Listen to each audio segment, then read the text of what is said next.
There's no feeling more intense than starting over. If you deleted your homework the day before it was due, as I have, or if you left your wallet at home and you have to go back after spending an hour in the commute.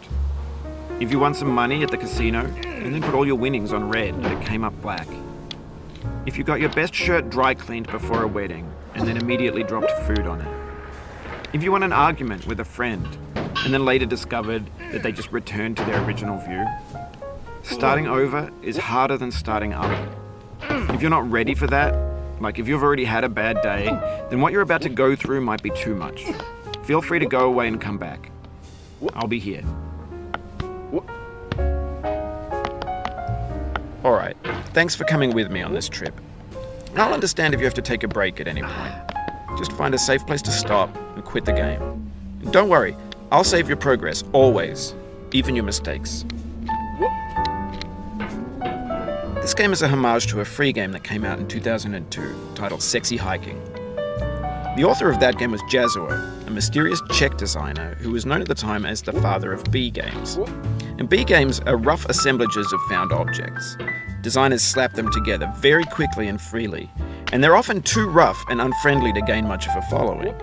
They're built more for the joy of building them than as polished products.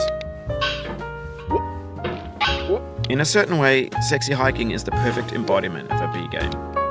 It's built almost entirely out of found and recycled parts, and it's one of the most unusual and unfriendly games of its time. In it, your task is simply to drag yourself up a mountain with a hammer.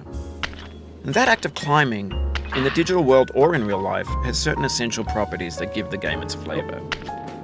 No amount of forward progress is guaranteed. Some cliffs are too sheer or too slippery.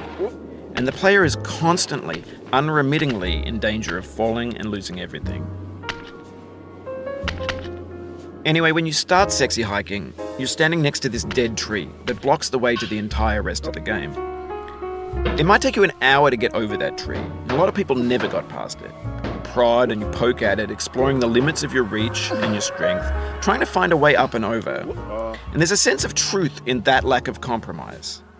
Most obstacles in video game worlds are fake. You can be completely confident in your ability to get through them once you have the correct method or the correct equipment or just by spending enough time. In that sense, every pixelated obstacle in Sexy Hiking is real. The obstacles in Sexy Hiking are unyielding, and that makes the game uniquely frustrating. But I'm not sure Jazuo intended to make a frustrating game. The frustration is just essential to the act of climbing, and it's authentic to the process of building a game about climbing. A funny thing happened to me as I was building this mountain. I'd have an idea for a new obstacle, and I'd build it, test it, and it would usually turn out to be unreasonably hard. But I couldn't bring myself to make it easier. It already felt like my inability to get past the new obstacle was my fault as a player rather than as a builder.